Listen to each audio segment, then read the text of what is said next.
Welcome to Suffolk Matters, where all of Suffolk County meets the men and women of Suffolk AME. News, opinions, and insights you won't hear anywhere else. Here's your host, the president of New York's largest independent union, Suffolk AME's Dan Leveler. Welcome to another edition of Suffolk Matters on Walk 97.5 and 94.3 The Shark, where Suffolk County meets the men and women of Suffolk AME. News and views you can't hear anywhere else. So my guest this morning is New York State Senator Monica Martinez. Monica, good morning. Thank you for joining us. Good morning. Thank you for having me. So I guess, we do this every time, and you've been one of the most frequent guests on this show. But for people who are tuning in for the first time, why don't you let us know a little bit about your background? And let's start with, how you came up through the education system and then how you got involved in public office. Of course. Thank you. And again, thank you for having me. Just a little background. I was raised on Long Island from the age of 3 out in Nassau County, moved to Suffolk County, went to Brentwood schools, graduated from Brentwood in 1995, went to Binghamton, then NYU, and then Stony Brook, where I obtained my degrees in history and then my master's in education. I then went to work as a teacher in the Brentwood School District in 2000. And then in 2010, I became an assistant principal for one of the middle schools, also in Brentwood. Then in 2013, I was asked to run for the Suffolk County Legislature, which I did successfully. And then in 2018, I ran for the New York State Senate, and again in 2022. So it's been quite a trajectory in terms of my public servants, my public service, but it's been a great ride. Sure. And, we talked in the past before, and I'll just note it, and we don't have to really get into the specifics, but there was a lot you were able to pick up in the classroom, and as being an administrator in the school district, that really applied to Suffolk County Legislature and now the Senate, and now, obviously you're sitting on a very important committee, one that we watch closely, which is local government. So we're glad that you have the history that you have to deal with the issues that you're facing. But we talk about you run for Senate. You've now returned to the Senate, and you've returned to the Senate in a district that looks very different than what the district used to look like. So I guess how did the district change, and how has that changed any policies or priorities you might have? It actually changed drastically from the first district I used to represent, which was the 3rd, which used to encompass the towns of Islip and Brookhaven. This new district encompasses the town of Islip and Babylon. So instead of going east, I'm going west.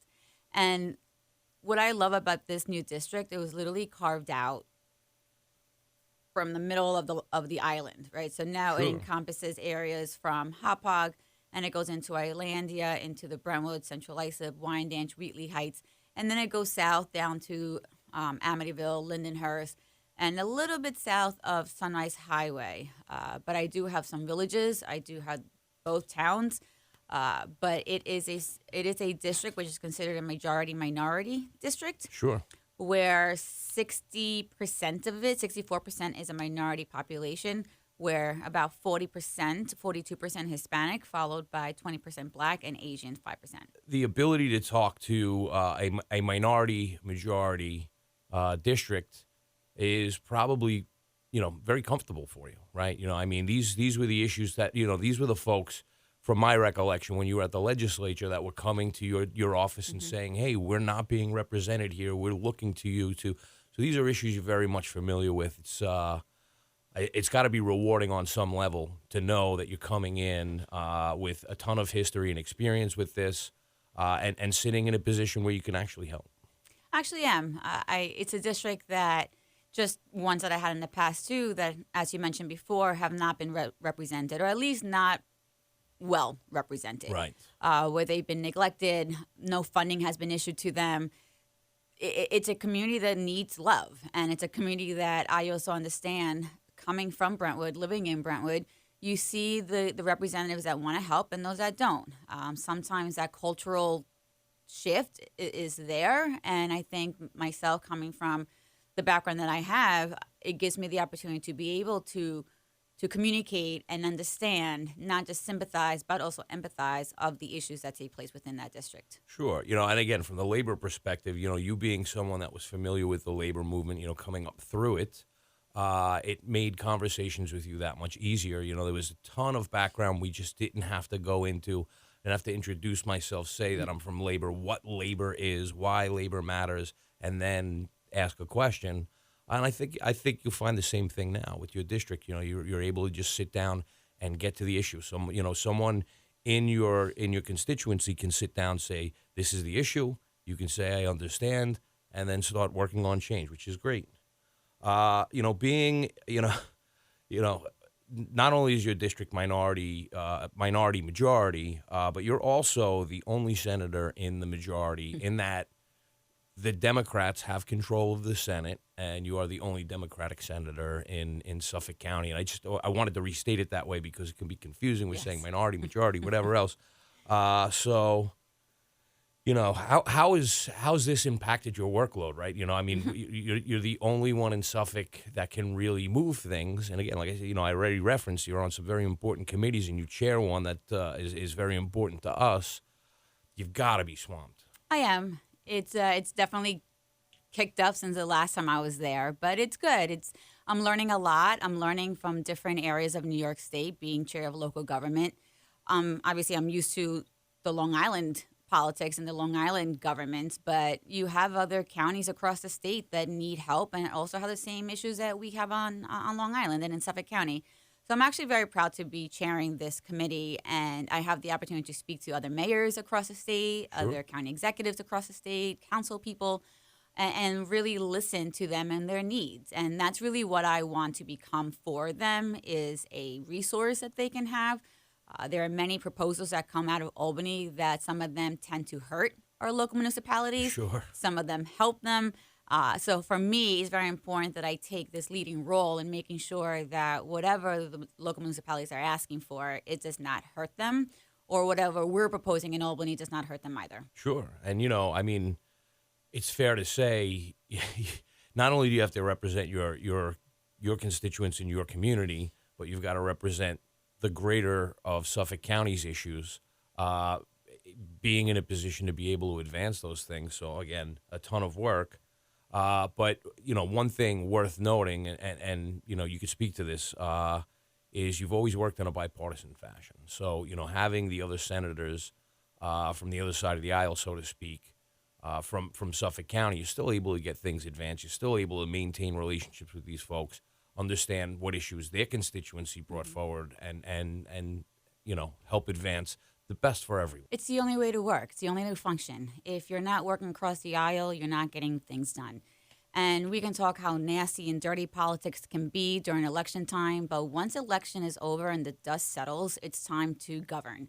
And I've been one who reaches across the aisle. I have met with many of my Republican colleagues already regarding issues that are affecting Long Island and Suffolk counties in particular. Sure. And we just sit down and talk, right? Because they have their responsibility as well to represent their districts, even though they are in the minority. Well, they just have they have a smaller voting block, and it doesn't necessarily mean. But I think people associate the Democrats and the Republicans as just being one group, one vote, and that's not necessarily the way it works. There are folks from either side of the aisle that cross over on issues and whatever else. So, of course. Yeah. Yes. And happens all the time. I've crossed over on certain votes, and they have crossed over on certain votes. It's really what comes down to protecting our constituencies that we represent. Sure. So we'll continue on with this chair of local government. Again, very important issue for us, and something that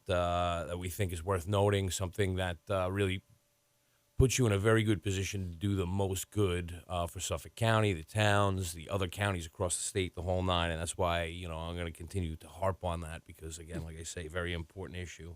So what is the committee responsible for, essentially, the local government committee? What is its function? It's a committee that meets once a month, and we bring legislation forward from different senators, both sides, and each bill, each piece of legislation that comes through is either most likely to protect or help a local municipality. We've had two committee sessions that we have held, and in one of them, we passed legislation to assist our first responders, our EMS, our firefighters. And then the other meeting was focusing on tax abatement and relief of taxes in certain municipalities across the state. You're the chair of that committee, so there's additional responsibilities there. And, what's the extra, rather than just being a committee member, being the committee chair, what's the difference in the work? Difference is I get to decide which bills go through and which ones will benefit. So, for example, if there's a bill that's going to hurt one of our local municipalities, I will not introduce that bill, right? Sure. It's going to be controversial unless it's something that is very much needed, and therefore it should be a vote that everyone takes. Right. But these are bills that we look through, that senators put forward, they would like to see introduced, and depending on what it is, we put it in, right? So we like to remain in kind of do packages, right? So we did the EMS, we did taxes. We try to make it a concise committee where we're passing good policy legislation. That makes sense. And, so it'll pass through your committee and then still gets a floor vote. So then it still gets to go to all the senators to consider. So if it's something is decided in committee, it's now not done. It just gets to advance to the next step. Correct. And some of these bills are either reported straight to the floor or some of them have to go through other committees if it involves a different type of collaboration from a different committee. So, for example, sometimes it has to go through codes or rules, or it could go through agricultural markets, depending what it is, right? So if it has a different committee that it has to go through, it'll be reported to that committee. Sure. And then, that's still not the end of it. So let's say the Senate and the Assembly both say it's good. The governor still gets to decide, right? So yes, she does it have is a the process. power to veto. Yeah. And hopefully some of the vetoes that have happened, we always go back and try to revisit that, see if we can make any amendments, because some of these bills that are passed by both houses are good bills, and it could be that the governor may not like a certain portion of it, and then you can go back and make amendments, and that's the beauty of it. So, a priority for labor has been reform on the tier system, and I'll just give a brief overview of what that means. When someone takes a civil service job, the date that they start determines which tier they're in for retirement purposes and a few other factors. And over the years, tier one, obviously the first one, most folks would consider the best. And over the years, things have whittled down and whittled down and whittled down. And tiers 5 and tier 6, which are the current ones that you could be hired in, well, tier 6 now is the one that you could be hired in, but tier 5 is another one we feel we need to address. They provide less benefits and require longer contributions from employees that come into civil service titles. We're finding that, let's call it the 60s and the 70s, it was common knowledge, you wanted a government job any way, shape, or form. You could get one, get it, keep it, and that was the way it was.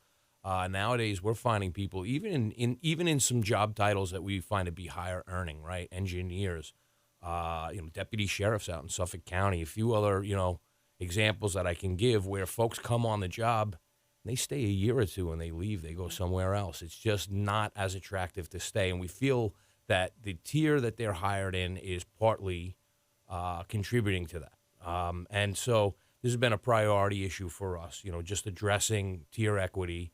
And again, it should be obvious to anyone who's listening, but if it's not, these things come with a cost. Mm-hmm. So to ask reforms out of tiers 5 and 6 and to bring them on, in parity with tier 4, that'll have an impact on what the New York State Comptroller does and various other costing mechanisms. But we do know that we want people to continue taking government jobs. We want them to continue. We want to continue to attract our best and brightest so that you get the best possible government service.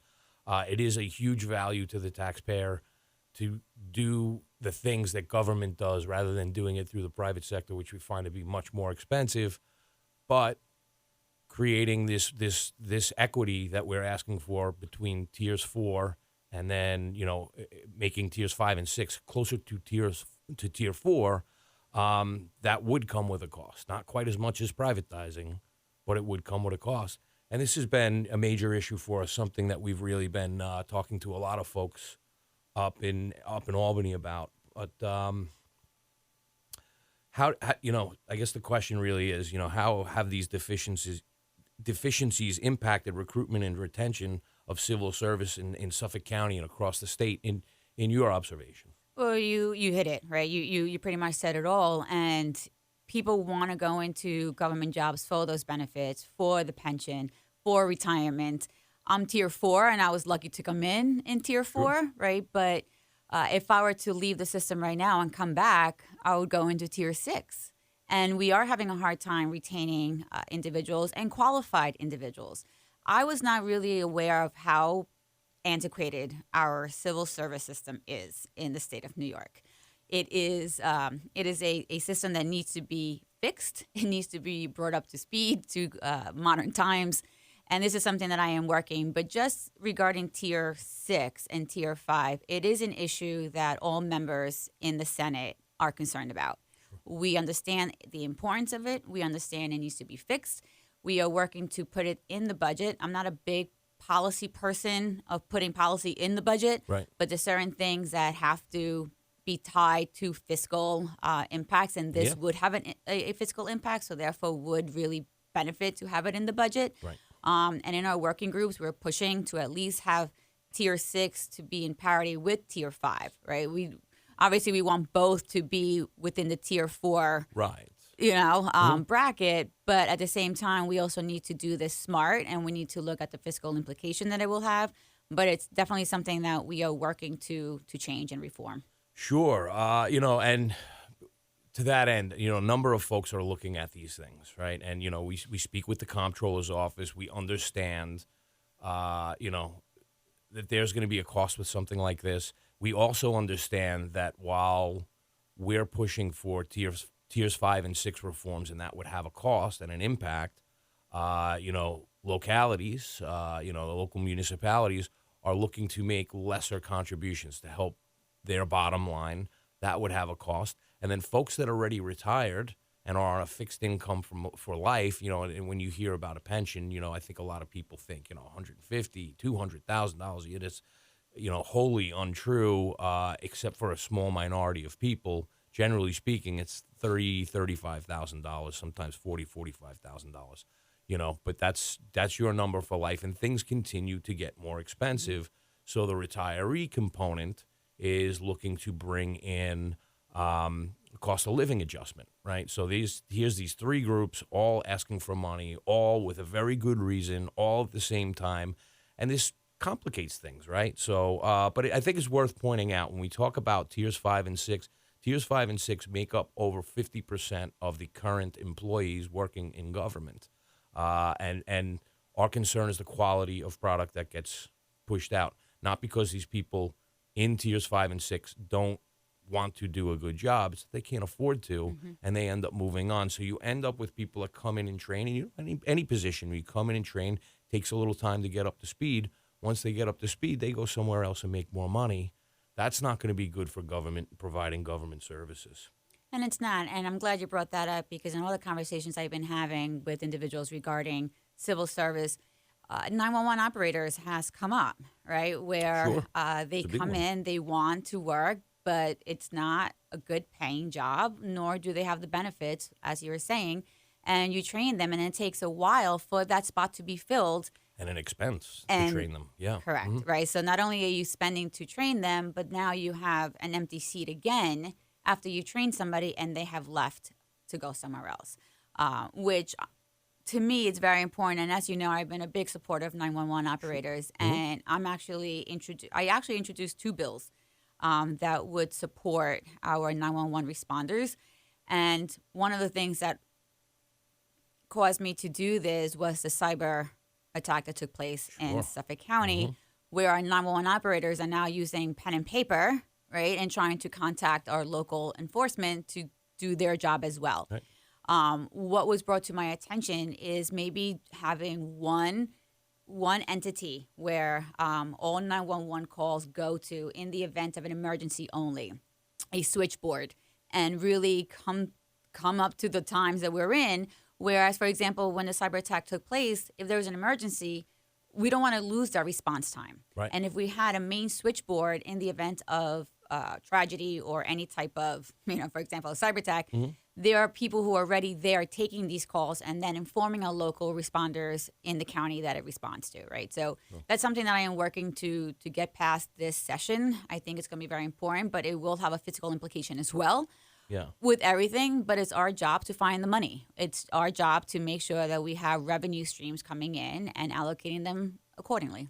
Sure. And, I spoke to the folks at the 911 call center in Suffolk. I spoke to the folks at Fire Rescue. And those are the two main emergency response systems inside of Suffolk County. And, I did ask them, is there a major difference between the two jobs? And they laughed. They said, yeah, there's a world of difference. The jurisdiction lines are different. 911 caller is not going to know the metes and bounds of a particular fire district or whatever else. But the idea of having one central call center that knows, okay, this now has to go right to Fresno, this has to go right to 911, right for police response or EMS response or whatever else. So I want to assuage fears when we're talking about what you're talking about, this main switchboard, that you're not talking about, one person comes in and trains to do, three different functions, that they know how to do EMS, they know how to do fire, and they know how to do police dispatch. For so many reasons that doesn't work. But the fact of the matter is having a central switchboard that now knows, okay, this is where this has got to go, this is where that's got to go. Many times 911 calls come in and it's actually for a fire rescue, and then it's got to get switched over. And that's just a little bit of a lag time. That's the difference between getting emergency responders on the scene. We've talked about before, the first responders are these call operators. Correct. So efficiencies in that system mean efficiencies in response overall. And with every bill, I always try to get the input of those that it may affect, obviously, right? Sure. So you will be seeing this bill come to you soon, so you can check it out. Absolutely. Two numbers, actually, is the 4560 and 4583 Senate bills, which will be coming your way. So you can take a look at them and see how that would affect you. But it's more of hey, a... listen, it is my job, right? And there's going to be folks across the state where it is their job to look at these bills and inform you and your committee and the other committees that get affected by this. And then, the overall Senate, make sure that everybody's educated on what does and what doesn't work, right? This is... Yes. So people are getting to see firsthand and get to hear it just in our dialogue. This is how some of the work in Albany gets done. These types of conversations where you figure out what's the right way to get things done, how does everything work the right way, and we have these conversations. And it's progress, because this bill could affect Suffolk County differently than it can affect Nassau County, right? So that's why these conversations have to happen, because at the end you want a piece of legislation that works, right? I do not like to introduce bills just to introduce bills. My bills that I introduce, I try to make sure that they are bipartisan. I try to make sure that they don't hurt anyone, and that it will bring a positive effect and to that New York. Pass, right? I've gotten the sense from some people, I'm not going to call anyone out by name, they put out bills in order to do press releases and try to embarrass people. And that's what, I think the average voter, that's what they hate about the political process. They want folks like you that are saying, not only do I want to vet everything, not only do I want to make sure that everything's good, that the impact is good, but also that I'm doing this in a way that it actually passes. It's not just some story in the newspaper. It changes the way the rules work and therefore has that positive impact. And at the end, I want the governor to sign it. Yes, we always want that. Which is the most important part, too. Yes. So, and I guess it's just worth noting, just before I go on to other legislative priorities, we talked about the Tier 6 and the Tier 5 reforms. We also talked about the problem of folks not necessarily wanting to stay on the job, getting a little bit of training and leaving. And it's worth noting that as multiple levels of people are working on this, the Labor Department in the state, and particularly the Commissioner Reardon, is looking at educating folks on the fact that, when you come into a government setting and you start working inside a government setting, if you want 4, 5, 6, 10 different types of jobs throughout your career, you can stay inside the civil service system and jump around to these different jobs and retain your protections, your benefits, and everything else, and still be able to walk out with a pension and a career of altruism, that comes with being a public servant. So, it's very much multifaceted. This attempt to fix these problems. You know, a lot of people are thinking about different ways to tackle these priorities. But Every bill I introduce and get passed is important to me. Every single bill has a nexus to something that I care about or something that was brought to my attention. For example, I just mentioned the 911 bills. As a former teacher, schools are very important for me, making sure that our funding is there. I do have 2 bills that I have introduced as well, meant to protect our schools and our children. We are living in a time right now that our schools have become targets of mass shootings, and they're vulnerable. They're not even part of the issue as to why they're going in. But one of my bills, many schools I've seen are hiring guards, Right. security guards, whether they're armed guards or unarmed guards, whether they're inside the buildings, outside the buildings. My bill, all it would do is ask for additional training for these individuals who are in our schools to learn about the child as a whole, right? It's a holistic approach, because some of these guards are active law enforcement. They may be retired law enforcement. And it's great that we have them in there, but sometimes we also need to learn how the child acts and how the child is, or learn about the school itself and the climate and the culture, and just have those sensitivity trainings to know how to deal with a child within the schools, Right. when there are certain issues that are taking place. So this bill has been asked by the School Board Association to train our security guards, and that's a bill that I'm proud of. I think it would bring a lot of safety to our schools. Again, whether they're armed or unarmed, but they need to know how a child acts. Sure. No, that makes a ton of sense. And you know, I hate to do this to you. We're getting closer to the end of the show, and there is the bill that I wanted to discuss with you, which is 4597, and it has to do with, you know, sewer construction and funding for that and everything else. And you know, obviously, it's a very important bill for us, but I wonder if you'd speak to, you know, from your perspective, what this bill does and you know, why you see it as important. We live here on Long Island in Suffolk Yeah. County. Many, if not, know, but Suffolk County is only a quarter sewered. We talk about revitalization. We talk about downtowns. We talk about housing. We talk about transit-oriented development, but yet we don't have the infrastructure to do so because we are limited in what we can do. What this would do is just give local municipalities the ability to construct and build this infrastructure that is so needed on Long Island. Sure, and you know, we think sewers is better for the environment. We think it's better for businesses. We think it's, you know, I've talked about this ad nauseum on the show, so I don't want to go into the difference between a restaurant being able to serve with paper plates versus dishes and whatever else. Sewers are a good thing. I think people want to see them there. We appreciate all of your efforts on, you know, I mean, everything you've done. You've had a career that has spanned so many different facets in life, from education to administration, and then into policy, whether it was on the local side or now on the state side. So thank you for everything you do. Thank you for all you do for your constituencies and the folks that you represent, but especially for the AME members. You know, you had many opportunities when you were on the legislature to hear from us and hear about our issues. Your door was always open. You always listened. Now, you know, I don't know how you can shut your door with everything going on, and I appreciate your continued advocacy on the state level on behalf of our members and the residents in Suffolk County. I appreciate that. And thank you again for joining us. I know how busy you are. I don't know how you have time to sleep. Thank you so much. 3 hours is always needed. Thank you so much for joining us. Thank you. Thank you for having me. And as you know, my door will always be open for you. I appreciate it. And to our listeners, we'll speak to you next week.